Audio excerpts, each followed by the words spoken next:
굉장히 반대했어요. 김관진 당시 국방장관이 저한테 많은 설득을 했지만은 안 된다라고 했지만은 지금은 저는 이해찬 대표도 굉장히 일본을 공격적으로 나가다가 이제 참여연 선거가 끝나니까 이제 해결의 방법으로 간다. 예, 지소미아는 동북아 지역에서 여러 가지 군사 정보 교류를 하는 기구로 이제 그동안 작동을 해왔는데 동북아의 평화를 위해서는 저는 필요하다고 봅니다. 필요하다고 보는데 좀 더 좀 신중하게 판단해야 될 문제라고 생각을 하고 있습니다. 그런 의미에서 지소미아를 파기해서는 안 된다 네. 하는 건 저는 아주 잘한 말씀이다 이렇게 생각하는데요. 일본 정부가 기어코 화이트리스트 배제 조치를 강행을 했습니다. 이렇게 신뢰 없는 관계를 맺어서 군사보호 협정이 과연 의미가 있는가? 의미 없는 일에 연연해 할 생각은 없습니다.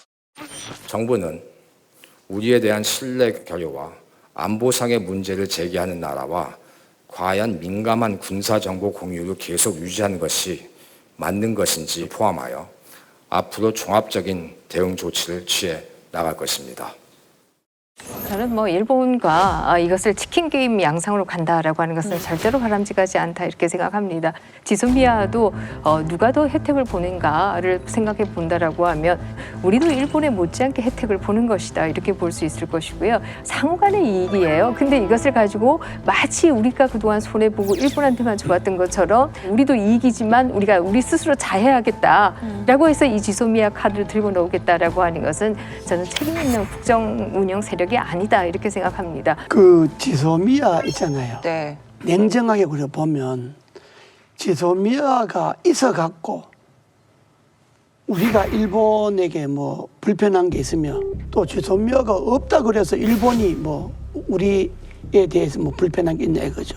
그러니까 일본으로서는 지소미아가 있으나 없으나 자기네들은 이 일 공조만 다져나가면 일본 입장에서 한국이 지소미아를 폐기하는 안 하느냐에 대해서 나는 큰 비중을 두지 않는다. 그런데 대북 정보나 군사 정보는 99% 중에서 1%가 사고가 나면 안 되는 거예요. 이번에 탄도미사일 2발 북한에서 왔잖아요.